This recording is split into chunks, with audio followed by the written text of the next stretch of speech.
சம்பூரணம், பரிபூரணம், இடங்கொள்ளாமல் போக மட்டும் ஆசீர்வாதம், வேற என்னது, ஆனந்த களிப்பு. இது எல்லாமே நம்ம புக்கில் மாத்திரம்தாங்க இருக்கு. வாக்கு பண்ணி இருக்கிற எல்லா நன்மைகளினாலும் உங்களை அலங்கரித்து ஒரு பரிபூரணமான, ஒரு பதஷ்டம் இல்லாத, ஒரு பற்றாக்குறை இல்லாத, வழிந்து ஓடுகிற அனுபவத்தை உங்களுக்கு கொடுக்கும்படியாகவே அவர் வந்தார். அவர் சொன்னது அதோட பெரிய வார்த்தை. மழை பெஞ்சது, அடையார் ஆத்துல வெள்ளம் பெருகி ஓடுகிறது போல, தாமிரபரணி ஆத்துல வெள்ளம் பெருகி ஓடுகிறது போல ஓடுகிற அந்த வழிந்தோடுகிற அனுபவத்திற்குள்ளாக தேவன் உன்னை அழைக்கிறார்.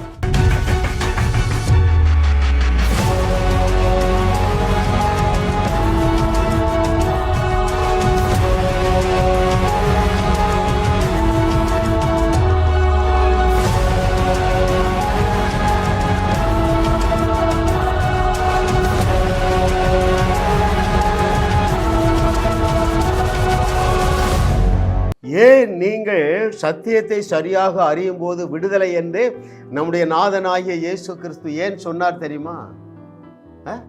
நீங்கள் சத்தியத்தை சரியாக அறியும் பொழுது நீங்கள் விசுவாசத்தில் விருத்தி அடைகிறீர்கள்.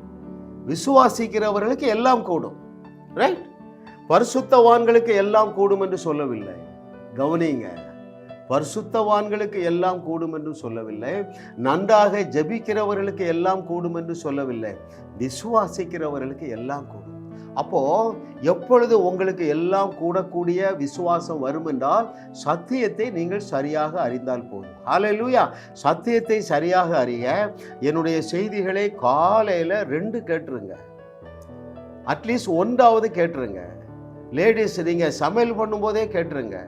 நீங்கள் காலையில் எழுந்து 1 மணி நேரம் ஜெபிக்கிற நபராக இருந்தும் உங்களுடைய பிரச்சனைகளை இன்னும் தீரவில்லை என்றால் அந்த 1 மணி நேரத்தில் 2 செய்தியை கேளுங்க, அல்லது 1 செய்தியை கேளுங்கள், அல்லது நீங்கள் சமையல் பண்ணும்போது கேளுங்க. கேள்வியினாலே விசுவாசம் வரும், ரைட்? கேடுகட்ட பிரசங்கத்தை கேட்கக்கூடாது, கேட்கிறதற்கு காதுள்ளவர்கள் கேட்க கடவர்கள். கிருபை பாருங்க, 189வது அவருடைய அனந்த ஞானம் பரிபூரணம் என்றால் என்ன?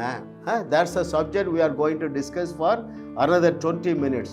இன்னொரு 20-25 நிமிடங்கள் எதை நாம் தியானிக்க போகிறோம் என்றால் what is perfect, அல்லது what is the meaning of perfection. That's the discussion. பாருங்கள், சம்பூரணம், பரிபூரணம், இடங்கொள்ளாமல் போக மட்டும் ஆசீர்வாதம், வேற என்னது, ஆனந்த களிப்பு.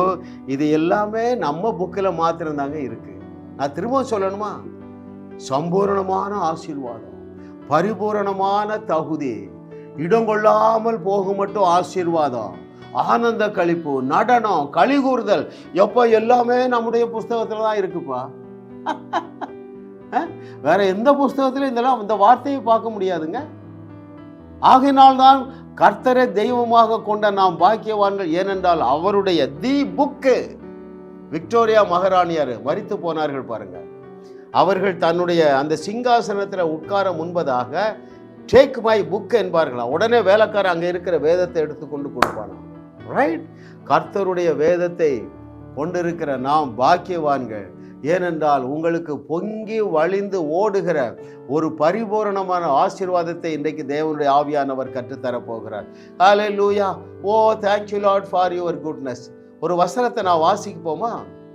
இயேசு கிறிஸ்து came to this earth only to fulfill this. எதற்காக இயேசு கிறிஸ்து வந்தார் என்று அவரிடத்திலே ஒரு கேள்வி கேட்போம். அப்பொழுது அவர் யோவான் 10:10 சொல்லுவார். The book of John's Gospel chapter 10 verse 10.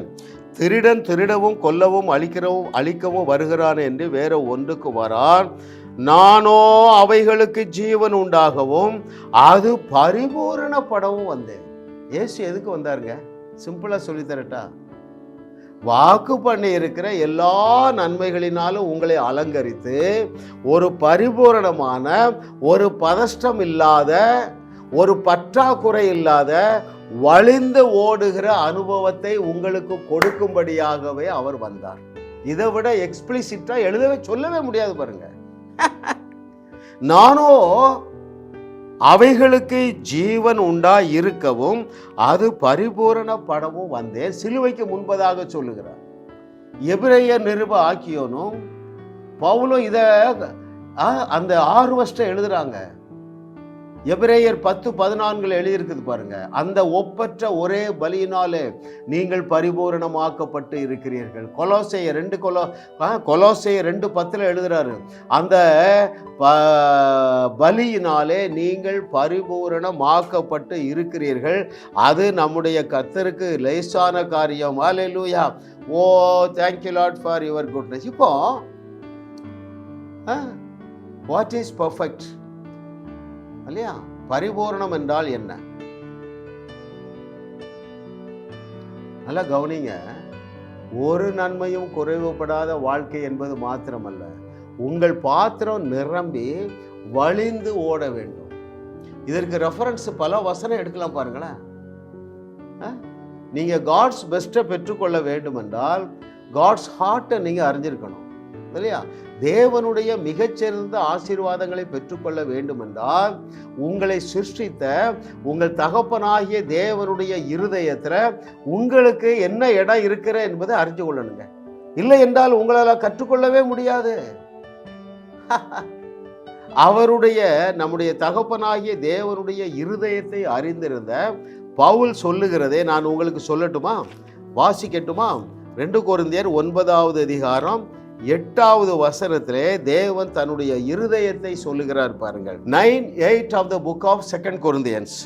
மேலும் நீங்கள் எல்லாவற்றிலும் எப்பொழுதும் சம்பூரணமுடையவர்களாயும் சகலவித நற்கிரியைகளிலும் பெருகிறவர்களாயும் இருக்கும்படியாக தேவன் உங்களிடத்தில் சகலவித கிருபையையும் பெருக செய்ய வல்லவராய் இருக்கிறார். கர்த்தருடைய இருதயம் என்ன? எல்லாவற்றிலும் எப்பொழுதும் சம்பூரணம். எத்தனை பேர் கவனிக்கிறீங்க? எத்தனை பேர் கவனிக்கிறீங்க? எல்லாவற்றிலும் எப்பொழுதும் சொல்லுங்க. எல்லாவற்றிலும் எப்பொழுதும் எனக்கு குதூகலம்தான். எல்லாவற்றிலும் எப்பொழுதும் எனக்கு சம்பூரணம் தான். எல்லாவற்றிலும் எப்பொழுதும் எனக்கு புரண்டு ஓடுகிற அனுபவம் தான். வார்த்தை என்ன சொல்லுகிறது? ஆண்டவருடைய வார்த்தை, உன் ஆலைகளில் திராட்சை ரசம் புரண்டு ஓடும். எத்தனை பேர் கவனிக்கிறீங்க? திராட்சை ரசம் ஒரு கப்பில் இருக்கும், இல்லைன்னா ஒரு என்ன இருக்கும், ஒரு பெரிய வெசல்ல இருக்கும். ஆனால் அவருடைய வார்த்தை என்ன சொல்லுது? புரண்டு ஓடும். உன் ஆலைகளிலே திராட்சை ரசம் புரண்டு ஓடும். அப்படி என்றால் என்ன பொருள் தெரியுமா? உன்னுடைய பேங்க் அக்கௌண்ட்ல கோடி கோடியா கொட்டும். இது ரெண்டுக்கும் வித்தியாசம் இல்லைங்க. ரெண்டுக்கும் வித்தியாசம் இல்லை. அவர் சொன்னது அதோட பெரிய வார்த்தை. மழை பெஞ்சது, அடையார் ஆத்துல வெள்ளம் பெருகி ஓடுகிறது போல, தாமிரபரணி ஆத்துல வெள்ளம் பெருகி ஓடுகிறது போல ஓடுகிற அந்த வழிந்தோடுகிற அனுபவத்திற்குள்ளாக தேவன் உன்னை அழைக்கிறார். That's very important really beloved. பாருங்கள், அதுல ஒரு பர்பஸ் இருக்கு பாருங்களேன். நீங்கள் எல்லாவற்றிலும் எப்பொழுதும் சம்பூரணம் உடையவர்களாயும். ஏன் நீங்க அந்த சம்பூரணம் உடையவர்களாக இருக்கணும்? That's very important. சகலவித நற்கிரியைகளிலும் பெருகிறவர்களாக இருக்க வேண்டும். அதற்குத்தான் எல்லாவற்றிலும் எப்பொழுதும் சம்பூரணம். ஒரு 100 காரியம் சொல்லட்டுமா? எதிலெல்லாம் தேவன் என்னுடைய பிள்ளைகளை, என்னுடைய வியூவர்ஸை ஆசீர்வதிக்க போறான்னு சொல்லட்டுமா? I am talking seriously dearly beloved. நான் நெடுகவே இரவும் பகலும் வேதத்தை தியானிக்கிறேன். ஒருவரையும் ஒரு சாதாரண ஆசீர்வாதத்திற்கு அவர் அழைக்கவே இல்லை. ஒருவரையும் ஒரு சாதாரண ஊழியத்திற்கு அழைக்கவே இல்லைங்க. மிகப்பெரிய திட்டத்தை நிறைவேற்ற உன்னையும் என்னையும் போல, ரைட், திக்குவாயனாகிய மோசேயை போல, வேற என்ன சொல்லலாம், பேதையாகிய பேதுருவை போல, ரைட், கொலைகாரனாகிய தாவீதை போல குப்பானையும் சுப்பானையும் தான் அழைக்கிறாருங்க. நீங்க நினைக்கிறீங்க நல்லவர்களை அழைப்பாருன்ட்டு. நீ நல்லவன் சொன்னாலே நீ உன்னை நீயே வஞ்சிக்கிறவனா இருக்கிற. ஏன்? நல்லவன் ஒருவனும் கிடையாது, நீ தேவனை சொல்லிட்டார். எத்தனை பேர் புரியுதுங்க? ஐயா, நீங்கள் ஆவி மனிதனில் you are fully perfectly perfected. நீ என்னாலே ஒரு தேவனுடைய பிள்ளை என்றாலே அவன் ஆவி மனுஷன். ரைட்? ஆத்துமாவும் சரீரமும் அழிந்து போகும், ஆனால் நீ ஆகிய ஆவி மனுஷன் அவனுக்கு அழிவே கிடையாது. அவன் மாத்திரம்தான் ரட்சிக்கப்பட்டிருக்கிறான், அவன் மாத்திரம்தான் பரிபூரணமாக்கப்பட்டு இருக்கிறான். எபிரேயர் 10:14, கொலோசையர் 2:10 சொன்ன பாருங்க, நீங்கள் பரிபூரணமாக்கப்பட்டு இருக்கிற எங்க? உங்களுடைய ஆவி மனிதன்ல. You have been perfectly perfected. Where? In your spirit man. Our God is spirit. He is so pleased with your spirit man. It is perfectly perfected. Hallelujah. Oh, thank you Lord for your goodness. What a loving God. இல்ல பாருங்க, நீங்கள் எப்பொழுதும் எல்லாவற்றிலும் சம்பூரணமா இருக்கணும். அப்படி என்றால் என்ன பொருள்? நீங்கள் என்ன செய்யணும்? அநேக ஜாதிகளுக்கு கடன் கொடுக்கணும். நீங்கள் என்ன செய்யணும்? போகையிலும் ஆசீர்வாதமாக இருக்கணும், வருகையிலும் ஆசீர்வாதமாக இருக்கணும். நீங்கள் ஜனங்களுடைய பாவங்களை மன்னிக்கணும், பிரச்சனைகளை தீர்த்து வைக்கணும். சம்பூரணமான ஆசீர்வாதம். இதை குறித்து யோவானுக்கு இருந்த வெளிப்பாடை வாசிக்கட்டுமா? இல்லை, உங்களுக்கு எல்லாம் தெரியும் பாருங்களேன். 3 யோவான் 2 என்ன சொல்றாரு? உன் ஆத்துமா வாழ்வது போல எத்தனை காரியத்தில் வாழணும்? எல்லாவற்றிலும் வாழணும். உங்களுக்குள்ள சொல்லுங்க, நான் எல்லாவற்றிலும் வாழ்வேன். ஜாதிகளுக்கு கடன் கொடுப்பதிலே வாழுவேன். ரைட்? மரித்தோரை எழுப்பதிலே நான் வாழ்ந்திருப்பேன். ரைட்? வியாதி இல்லாத சரீர சுகம், ஒரு அந்த காண்டாமிருகத்துக்கத்தோட அதுக்கு ஒத்த பலத்தோடு வாழுவே, என் மான்கால்களை போல இருக்கும். எத்தனை வாக்கு தத்தங்க, அத்தனையையும் என்னுடைய வியூவர்ஸ் அத்தனை பேரும் பெற்றுக்கொள்ள போகிறீர்கள். அது அவருக்கு லேசான காரியம். அதை உங்களுடைய பணத்தினாலே சம்பாதிக்க முடியாது, உங்களுடைய முழங்காலினாலேயே சம்பாதிக்க முடியாதுங்க, உங்களுடைய பக்தி பரிசுத்தத்தினாலேயே சம்பாதிக்க முடியாது. வாக்கு பண்ணி இருக்கிற வார்த்தையை நீ விசுவாசித்தா போதும், எல்லாவற்றையும் நீ பெற்றுக்கொள்வாய். ஹல்லேலூயா. ஓ தேங்க். இதை குறித்து பாருங்கள், இன்னும் யோவான் என்ன சொல்லுகிறார்? 3 யோவான் 12 3 யோவான் 12 உங்களுக்கு எழுத வேண்டிய காரியங்கள் அநேகம் உண்டு, காகிதத்தினாலும் மையினாலும் அவைகளை எழுத எனக்கு மனதில்லை, உங்களுடைய சந்தோஷம் நிறைவாய் இருக்கும்படிக்கு. See the understanding of the apostle John. ஆண்டோடைய விருப்பம் என்ன? உங்களுடைய சந்தோஷம் நிறைவாய் இருக்க வேண்டும். யோவானில் இயேசு சொல்லுகிறாரு, எப்பா உங்க சந்தோஷம் என்னுடைய சந்தோஷம், அது நிறைவாக இருக்கணும், நிரந்தரமாகவும் இருக்கணும். That's the design of the Lord. Design as well as the desire of the Lord. கர்த்தரை தெய்வமாக கொண்ட நாம் பாக்கியவான்கள். ஏனென்றால் நம்முடைய சந்தோஷம் நிறைவாய் இருக்க வேண்டும், அது நிறைந்து வழிந்து ஓட வேண்டும் என்பது தேவனுடைய விருப்பமாக இருக்கிறது. ஹல்லேலூயா. ஓ அதுதாங்க பரிபூரணம். பரிபூரணம் என்றால் உங்களுக்கு பாத்திரம் அல்ல, உங்கள் மூலமாக அநேகர் ஆசீர்வதிக்கப்பட வேண்டும். இப்படி எடுத்துக்கொள்வோமா? பூரணம் என்றால் நீங்கள் குறைவில்லாத வாழ்க்கை வாழுவது. பரிபூரணம் அல்ல என்னவென்றால் உங்களிடத்திலிருந்து வழிந்து ஓடுகிற அந்த நன்மைகள் அநேகரை வாழ வைக்க வேண்டும். அப்படிப்பட்ட மிக உன்னதமான நிலைக்கு தேவன் உங்களை என் மூலமாக அழைக்கிறார். ரைட்? ஹல்லேலூயா. ஓ அதைத்தான் இயேசு கிறிஸ்து செய்து கொண்டு வந்தார், அதைத்தான் அப்போஸ்தலர்கள் செய்து கொண்டு வந்தார்கள். அவர்களும் வாழ்ந்தார்கள், தங்களை சுற்றி உள்ளவர்களையே வாழ வைத்தார்கள். ஆமா, ரைட் ஆர் நாட்? எத்தனை பேர் புரியுதுங்க? ஹல்லேலூயா. கர்த்தரை தெய்வமாக கொண்ட நாம் பாக்கியவான்கள். ஏனென்றால் உங்களுக்கு மிக சிறந்த வாழ்க்கையை வைத்திருக்கிறார். ஆகையினால் தான் இந்த செய்திகளை எல்லாம் கேட்கக்கூடிய வாய்ப்பையும் வாஞ்சையும் தேவனுடைய ஆவியானவர் உங்களுக்கு தந்திருக்கிறார். ஹல்லேலூயா. Thank you master for your goodness. இதற்கு விரோதமாக எழும்புகிற எல்லாவற்றிற்கும் தேவன் எதிராக நின்று இருக்கிறார். உதாரணத்துக்கு பாருங்கள், தேவன் எல்லா விதமான குறைவுகளுக்கும் எதிராக இருக்கிறார். ஒரு உதாரணம் எடுப்போமே, சமாதானம் குறை. நீங்க சஞ்சலத்தோடும் தவிப்போடும் வாழ்ந்து சமாதானத்துல குறைவோடு வாழுகிறீர்கள், அதற்கு தேவன் எதிராக இருக்கிறார். சந்தோஷ குறைவாக இருக்கிறீர்கள், அதற்கு தேவன் விரோதமாக இருக்கிறார். தைரியம் இல்லாம பயந்து போய் வாழுகிறீர்கள், அதற்கு விரோதமாக தேவன் எழும்புகிறார். ஐஸ்வர்யவனாய் வாழ வேண்டிய நீங்கள் தரித்திரத்தில் வாழுகிறீர்கள், தேவன் அந்த குறைவுக்கு எதிரானவர். இன்னும் என்னது? அற்புத குறைவு. எங்க ஊழியத்துல அற்புதமே நடக்கல பிரதர், சில என்னோட அழைப்பார். அருமையான ஊழியர்களே, அருமையான விசுவாசிகளே, அந்த அற்புதம் செய்கிற முடியாம இருக்கிறீங்களே, அந்த குறைவுக்கு எதிர்த்து தேவன் இருக்கிறார். இன்னும் என்னது, உங்க குடும்பத்துல அன்பு இல்லாம, ஐக்கியம் இல்லாம குறைந்து போய் இருக்கிறீர்களே, அந்த குறைவுக்கு எதிராக கர்த்தர் இருக்கிறார். இன்னும் என்ன, ஐயா எங்க ஊழியத்தில் ஆத்தும அறுவடை இல்லை, அந்த குறைவுக்கு எதிராக தேவன் இருக்கிறார். ஆமென். அப்போ மொத்தத்துல தேவன் எல்லாவித குறைவுகளுக்கும் எதிரானவர். நீங்க இதை பிடிச்சிக்கிடுங்க. எத்தனை நன்மை குறைவுபடாது? ஒரு நன்மையும் குறைவுபடாது. எத்தனை நன்மை நிறைவுபடும்? எல்லா நிறைவா இருக்கும். நீங்கள் சகலவித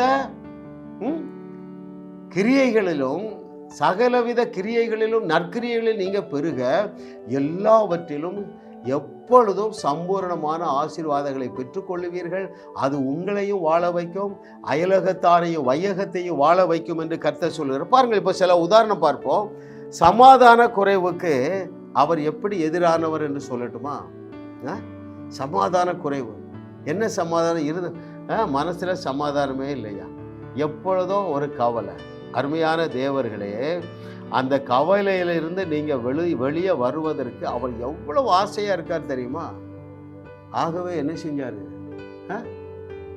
சொந்த குமாரன் என்று பாராமல் அவரையே தந்தவர், ஐயா இயேசு கிறிஸ்துவுடைய சமாதானத்தையே உங்களுக்கு வைத்து விட்டு போகிறேன் என்றார.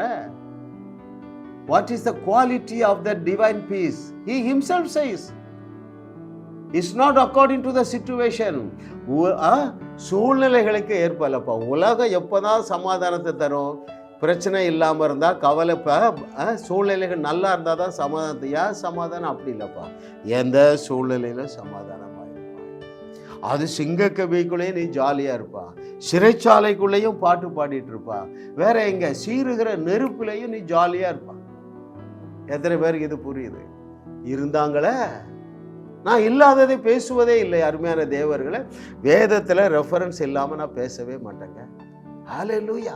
ஐயோ, அந்த அனுபவத்திற்குள்ளாக வாருங்கள், அந்த அனுபவத்தில் வாழுங்க. ஏன்? எப்போ உங்களை நம்பிலாப்பா இருக்கிறாரு?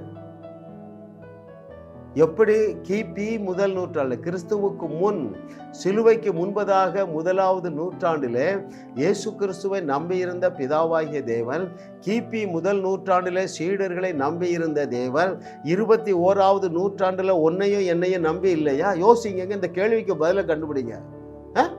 திரும்ப சீஷர்களும் வரப்போறதில்ல, வேற யாரு? இயேசு கிறிஸ்துவும் வரப்போறதில்ல, மிஷனரிகளும் வரப்போறதில்ல. You are fully qualified. உலகத்திற்கு ஆசீர்வாதமா இருங்கள் என்று சொல்லல, இருக்கிறீர்கள்ங்கிறாருப்பா. இருக்கிறீர்கள் இருக்கிறீர்கள் இருக்கிறீர்கள். தலப்பா கட்டிட்டு சொல்லுவாங்க, இல்ல இல்ல இல்ல, நீ பாவி, நீ தெள்ளு பூச்சி, நீ செத்த நாயி, உருப்படாம போயிட்டோங்க. நானும் உங்க கூட சேர்ந்து உருப்படாம போயிருந்தேன். Thank God for Paul and Andrew உமக்கு. பரலோகத்துக்கு போன உடனே நான் 2 பேரை பார்க்கணுங்க. ஒன்று ஆண்ட்ரூ உமக்கு, அப்புறம் பால். பாலை பார்க்கணும்ல. I thank God for the revelation. அதுவும் பரிபூர்ணங்க. ஆண்ட்ரூ உமக்கு எழுதுறாரு, ஒரு சில ஆரம்பத்தில் வெள்ளம் போல வெளிப்பாடு, பூரணம், வலிந்து ஓடுகிற வெளிப்பாடு. ஆண்டவரே போதும், என் மண்டை வெடிக்கிற மாதிரி இருக்கு. புதிய புதிய வெளிப்பாடுகள் வெள்ளம் போல பெருகுகின்றன. பெருக்கம் என்பது உன் தலையெழுத்து, வேதமெங்கும் இதையே சொல்லுது. அவர் மேல் அன்பும் அவரை அறிகிற அறிவும் அனுதினமும் பெருகுகின்றன. புதிய புதிய வெளிப்பாடுகள் வெள்ளம் போல பெருகுகின்றன. ஹல்லேலூயா. ஐயா, பெருக்கத்திற்கு நேராக என்னுடைய வியூவர்ஸ் அத்தனை பேரும் நீங்கள் நடைப்பயணத்தை துவங்கி இருக்கிறீர்கள். உங்களிடத்தில் நற்கிரியை துவக்கினவர், அவருடைய மிகப்பெரிய பிரம்மாண்டமான அவருடைய திட்டங்களை உங்கள் மூலமாக நிறைவேற்றுவேன் என்று கர்த்தர் சொல்லுகிறார். ஹல்லேலூயா. ஓ தேங்க்யூ லார்ட். சந்தோஷ குறைவுக்கு அவர் எதிரானவருங்க. முதலாவது என்ன பார்த்தோம்? சமாதான குறைவுக்கு. அது எப்படி பூர்த்தி பண்றாரு? அவருடைய சமாதானத்தை கொடுத்துட்டார். அடுத்தது எது? சந்தோஷ குறைவுக்கு அவர் எதிரானவர். என்ன சொல்றாரு? என்னுடைய சந்தோஷத்தையே தருகிறேன். 3 நேரம் யோவான் எழுதின சுவிசேஷத்தில் மட்டும் 15வது அதிகாரம், 16வது அதிகாரம், 17வது, என்னுடைய சந்தோஷத்தையே உங்களுக்கு தருகிறேன். என்னுடைய சந்தோஷம் எப்படிப்பட்டது? நிலையானது, eternal, as well as overflowing, நிறைவானது. ஹல்லேலூயா. அதுதாங்க பரிபூரணம், அதுதான் பரிபூரணம். Thank you master for your goodness. தைரிய குறைவுக்கு எதிரானவர். பல வருஷம் நம்ம மோசேக்கு அசிஸ்டண்டா இருக்கிறான். யாரு? ஜாஷுவா. டக்குனு தலைவர் மறைஞ்சு போயிடுறாரு, செத்து போயிடுறாரு. வனாந்தரத்துல ஆளை காலி ஆயிட்டு இவனுக்கு திகில் பிடிச்சு போச்சு. டேய், எல்லாரும் என்கிட்டலாம் வருவாங்க, பயந்து போயிருக்கிறான். வந்தாரு பாருங்க, அனந்த ஞானம் உள்ள தேவன் என்ன சொல்றாரு? யோசுவா, பலம் கொண்டு திடமனதாயிரு. எத்தனை பேருக்கு புரியுதுங்க? ஐயா, பயத்திற்கு விரோதி நம்முடைய தேவன்க, பயத்துக்கு எதிரானவர். எப்போ? பலம் கொண்டு திடமனதாயிரு. மோசையோடு கூட நான் இருந்தது போல உன்னோடு கூட இருப்பேன் என்று சொன்னவர். இதை கேட்டுக்கொண்டிருக்கிற மகனே மகளே, யோசுவாவோடு கூட தான் இருந்தாரு. அவனுக்கு உள்ளே வாசம் பண்ணல, இப்பொழுது உனக்கு உள்ளேயே வாசம் பண்ணுகிறாரே. ஆகையினால் தான் உன்னை இயேசு கிறிஸ்து தேவன் என்று அழைத்தார். நீ ஏன் பயப்படுற? என்ன இருக்கட்டும்பா, தூக்கு தண்டனை டிக்ளேர் பண்ணிட்டாங்களா, ஏன் பயப்படுறா? சிக்கல்ல மாட்டிக்கொண்டா, நீதான் தப்பு பண்ணா சிக்கல்ல மாட்டிக்கிட்டா, பயப்பட வேண்டிய அவசியம். போன செய்தியில நம்ம வெளியிட்டோம், அவர் உன்னை வெட்கப்பட விடவே மாட்டார்ப்பா. ஐயோ, நான் கேவலப்பட்டுருவேனோ, கடங்காரங்க என்ன கம்ப்ளைண்ட் பண்ணிடுவாங்களோ, போலீஸ் ஸ்டேஷன் கூட்டு போயிடுவாங்களோ. Breaking all the bandages. என்னுடைய வியூவர்ஸ் காணப்படுகிற அத்தனை பண பிரச்சனையும் அகன்று ஒளிந்து போய் என்று கட்டளை இடுகிறேன். அந்த செயினை நான் உடைக்கிறேன். தரித்திரம் என்கிற செயினை உடைக்கிறேன். கடன் என்கிற செயினை நான் உடைக்கிறேன் இயேசுவின் நாமத்தினால. என்னுடைய பிள்ளைகள் ஆபிரகாமுடைய பூமி தாங்க முடியாத ஆசீர்வாதங்களினால் சம்பூரணமாக ஆசீர்வதிக்கப்படுவார்களாக. ஆமென். ஐயா, ஒரு இடத்துல உன்னை வெட்கப்பட விட மாட்டேன். only thing you have to do, you should be able to believe at all situation. எந்த சூழ்நிலையா இருந்தாலும் விசுவாசிக்கணும், அது சாத்தியம். கர்த்தரை தெய்வமாக கொண்ட நாம் பாக்கியவான்கள். நம்முடைய தேவன் ஐஸ்வர்ய குறைவுக்கு எதிரானவருங்க. ஆமா, எந்த அளவு உனக்கு பிராமிஸ் பண்ணி இருக்கிறாரு? ஆபிரகாமுடைய பூமி தாங்க முடியாத ஆசீர்வாதத்தை உனக்கு பிராமிஸ் பண்ணியிருக்கிறார். கலேஷியன்ல வாசிங்க, கலாத்தியர்ல. ஆபிரகாமுடைய ஆசீர்வாதங்கள் இயேசு கிறிஸ்து மூலமாக நமக்கு சொந்தமாகி விட்டதுங்க. இதை அறிஞ்ச பாருங்க, கடங்காரங்களை தேடியும் காணவில்லை. ஹல்லேலூயா. கர்த்தரை தெய்வமாக கொண்ட நீங்கள் பாக்கியவான்கள். 2.5 கோடி ரூபாய் கடன் இருந்ததுங்க. இரவும் பகலும் வேதத்தை தியானித்தேன். இப்போ நீ இரவும் பகலும் வேதத்தை தியானிக்க முடியாது எல்லாராலும். என் செய்தியை இரவும் பகலும் கேளுங்க. போகையிலும் கேளுங்கள், வருகையிலும் கேளுங்கள், படுத்திருக்கும் போது கேளுங்கள், பாத்ரூம்லேயும் கேளுங்க, கிச்சன்லேயும் கேளுங்க, நீங்கள் ஜெபம் பண்ணும் போது கேளுங்க. உங்கள் பயத்தை தேடியும் காணாதிருப்பீர்கள் என்று கர்த்தர் சொல்லுகிறார். 100 சாட்சி இல்லை, 1000 சாட்சி வந்துட்டு, அடியா உங்க செய்தியை கேட்டையா, பயம் போயிட்டுயா. தொடர்ந்து கேளுங்க மகனே மகளே. நான் உடனே சொல்லிடுவேன், உங்க கடன் பிரச்சனையை தேடியும் காணாதிருப்பீர்கள். உங்களுக்கு எதிராக எழுந்த சத்துருக்கள் அனைவரும் இல்பொருளாகி விட்டார்கள். மகளை நீ தொடர்ந்து கேளு. உன்னுடைய கணவன் ரட்சிக்கப்பட்டுருவான். உன்னை நேசிக்காத உன் கணவன் உன்னை நேசிக்க ஆரம்பிச்சிருவான். ஏன்? நீ விசுவாசிக்க ஆரம்பிச்சிருவா. ஆமா, நான் தவறானதான் கல்யாணம் பண்ணேன், ஆனாலும் தீமையை நன்மையாக மாற்றுகிற தேவன் என்னுடைய புருஷனுடைய மனதை மாற்றி ராஜாக்குடைய இருதயத்தை திருப்புகிறது போல எனக்கு நேராக திருப்பி நானும் என்னுடைய கணவனும் ஜாலியா இருப்போம். பல போசாத்தானே வையா, உங்கள் சமாதானத்தை கெடுக்க பிசாசு நேரடியா வர முடியாது. என்ன செய்யறான்? உன் கணவன் மூலமா வரான், அல்லது உன் மனைவி மூலமா வரான், அல்லது உன் பிள்ளைகள் மூலமாக வரான். நீ எழுந்து மிதி மகளே, மிதி வைத்தியம் உனக்கு தெரியுமா? ஒரு அம்மாவுக்கு 1 கோடி ரூபாய் கடன், 10 வருஷமா கோர்ட்டுக்கு விட்டுக்கு அலையிறாங்க. எப்படி மிதி வைத்தியம் பண்ணேன்னு சொல்லி தரவா? பழைய செய்திகளை சொல்லியிருக்கேன். இப்போ நான் 1 நிமிஷத்துல சொல்றேன். அந்த அம்மா எங்க இருக்காங்க? போரூர்ல. அழுதாங்க ஃபோன்ல கூப்பிட்டு, ஏம்மா நான் நாளைக்கு அந்த பக்கம் வர்றேன், வரலாமா போனேன். வீட்டில் உட்காரவே இல்லை. 2 வீடுகள் இந்தியன் ஓவர்சீஸ் பேங்க்ல சீல் வச்சு நோட்டீஸ் ஒட்டிட்டாங்க, இட் இஸ் ஃபார் ஆக்ஷன். உங்க கேஸ்கெட்டெல்லாம் கொண்டாங்கன்னு போத்தீஸ் பை நிறைய கொண்டாங்க, கீழே போட்டு மிதிச்சேன். அதான் மிதி வைத்தியம். உன் கடன் நிறைய இருக்கா, யார் யாருக்கெல்லாம் எவ்வளோ கடன் எல்லாத்தையும் எழுதி கீழே போட்டு மிதி, கிழிச்சு அடுப்பில் போட்டு குப்பையாக்கு. உன் பிரச்சனையை குப்பையாக்கி கொள்ளறதுக்கு உனக்கு சக்தி இருக்கு. ஆமென். ஐஸ்வர்ய குறைவோடு வாழுவது அவருடைய சித்தம் அல்ல, நம்முடைய தகப்பனாகிய தேவன் அதற்கு எதிரானவர். அற்புதம் செய்கிற அந்த கலையை கற்றுக்கொண்டு விட்டீர்களா? அற்புத குறைவுக்கும் விரோதமான தேவன் நம்முடைய தேவன். அப்படி என்றால் என்ன பொருள்?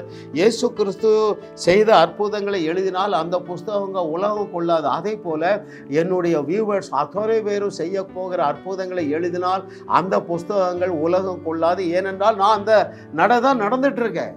அற்புதம் செய்யாத நாளே இல்லை. அருமையான தேவர்களே, இயேசு கிறிஸ்து கூட கஷ்டங்க. ஏன்னா அவர் போகிற இடத்துல மட்டும்தான் அற்புதம் செய்ய முடியும். நமக்கு இருக்கு பாருங்க மொபைலு. இந்த மொபைலை வைத்து மாதந்தோறும் கிருப 100க்கும் அதிகமான நபர்கள் சுகத்தை பெற்றுக்கொள்ளுகிறார்கள். கண்ணு திறக்குது, காது கேட்குது, கேன்சர் வைரஸ் அழியுது. That is the power of your tongue. Hallelujah. அப்போ அற்புத குறைவுக்கு எதிரானவர் தான் என்ன சொன்னார்? நான் செய்ததை விட பெரிய கிரியைகளை செய்வார்.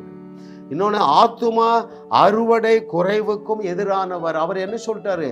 பூமி அதாவது சமுத்திரம் ஜலத்தினால் நிறைந்து இருக்கிறது போல பூமி கர்த்தரை அறிகிற அறிவினால் நிரம்பும் என்று சீரியஸா சொன்னாருங்க. சீரியஸா சொன்னாரு. நான் 5வது டிப்ஸ் சொன்ன பாருங்க. அற்புத குறைவுக்கு நம்முடைய தேவன் எதிரானவர். நீங்க என்னோடு சேர்ந்து அற்புதம் செய்யுங்க. கர்த்தர் சித்தமானால் 2026வது வருஷம் முதல் மாதத்தில் 25ஆம் தேதி செகண்ட் சாட்டர்டே ஒரு ட்ரைனிங் கொடுக்குறோம் பாருங்க. அதுக்கு வாங்க. ரைட், சென்னையில் என்னோட தொடர்பு கொள்ளுங்கள். 300 ரூபாய் தான் ஃபீஸுங்க.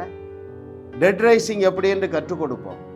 1000 சபைகள் நாட்டுவது எப்படி என்று கற்றுக் கொடுப்போம். தேவன் உங்களுக்கு மிகப்பெரிய திட்டத்தையும் உங்களால் கிரகிக்க முடியாத ஆசீர்வாதங்களையும் அவர் சவதரித்து வைத்திருக்கிறார். அவைகளை காணக்கூடிய ஒரு பிரகாசமுள்ள மனக்கண்கள் இயேசுவின் நாமத்தினால என்னுடைய வியூவர்ஸ் அத்தனை பேருக்கு உண்டாவதாக. ஆமென். ஜாஸ் மினிஸ்ட்ரி செய்திகள் மூலமாக நீங்கள் ஆசீர்வதிக்கப்பட்டிருக்கிறீர்கள். நீங்கள் இந்த ஊழியத்தோடு கைகோர்க்கும்படியாக உங்களை அழைக்கிறோம். நீங்கள் காணிக்கை விதைக்கக்கூடிய நல்ல நிலமாக ஜாஸ் மினிஸ்ட்ரிஸ் இருக்கிறது. விசுவாசத்தோடு உற்சாகமாக பெருக விதையுங்கள். தேவன் உங்களை 1000 மடங்கு பெருக செய்வார். வாரந்தோறும் சென்னை முகப்பேரில் நடைபெறும் கிங்ஸ் அண்ட் குயின்ஸ் அசம்பிளி ஞாயிறு ஆராதனைக்கு அன்புடன் அழைக்கிறோம். சத்தியத்தை சரியாக அறிந்து வெற்றி வாழ்க்கை வாழுவீர்கள். சென்னையில் உள்ள உங்கள் நண்பர்கள் உறவினர்களையும் 3 மாதங்கள் தொடர்ந்து வரும்படியாக உற்சாகப்படுத்துங்கள். முற்றிலும் ஜெயமான வாழ்க்கை வாழுவார்கள். உங்களையும் வாழ வைத்து உங்கள் மூலம் உலகத்தையும் வாழ வைக்கவே தேவன் எங்களை கிருபையாக அழைத்துள்ளார். விடுதலை பெறவும் சுகத்தை அனுபவிக்கவும் தொலைபேசியில் எங்களோடு தொடர்பு கொள்ளுங்கள். ஜாஸ் மினிஸ்ட்ரீஸ் யூடியூப் சேனலில் தொடர்ந்து செய்திகளை கேளுங்கள். சப்ஸ்கிரைப் செய்யுங்கள். வீடியோக்களை லைக் செய்து பலரோடும் பகிர்ந்து கொள்ளுங்கள். அவர்களும் ஆசீர்வதிக்கப்படட்டும்.